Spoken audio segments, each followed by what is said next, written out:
daan namin dito nila ate ba, hindi kuya, parang bituang manok to dito. Pero hindi kagaya sa bituang manok na mahaba. Ito dito, maiksi lang. Kung ano, siko din eh. Siko. Pag okay lang, pag wala kang kasalubong, pwede kang kumain.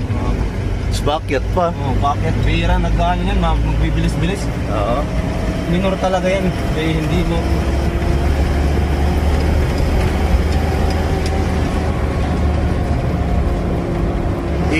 Wala.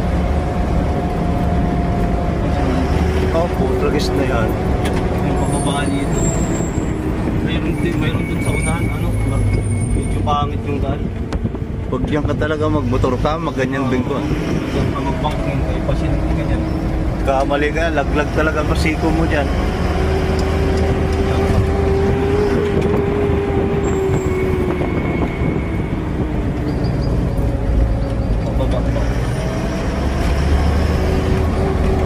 Yung mga ano dito, ginagamit na mga ano, gamitan lang, pinapa-donut na lang.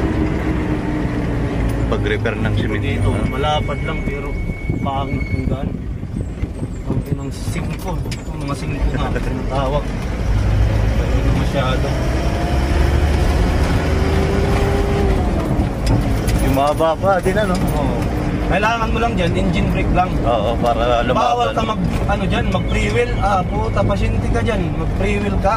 Ganun yung tapos, truck mo kasi. Tapos, kadalasan kasi sa freewheel, pagka mag-freewheel ka, parang patay kasi yung makina yan. Hindi kumakagat. Oo, di kakagat. Oo.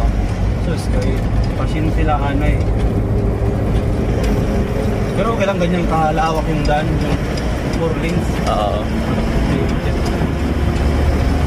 Ito wala nang pagyo, doon lang may pag. Oo, doon lang. Mababa lang, doon kasi mataas. Ay, oo. Kaya hindi umabot yan. Minsan yan may paggabi, ano mo na, ulap na, hindi na ulap na talaga. Mababa yung ulap. Tuwagi bundok kasi no? Oo.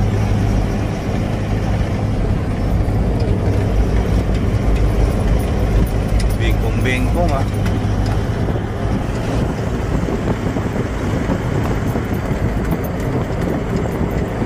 Wala nang tapos yan.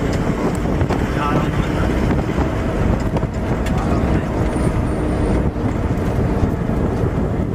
Dalawang araw lang ako tinuruan nito kasi hindi ako tinuruan ng turo sa akin at nasa banti lang, tapos iniiwan na ako ng kasama ng kahiling ko. Mga 2 months, nagda-drive na ako, lumalabas na ako ng talagang nabakbakan na talaga.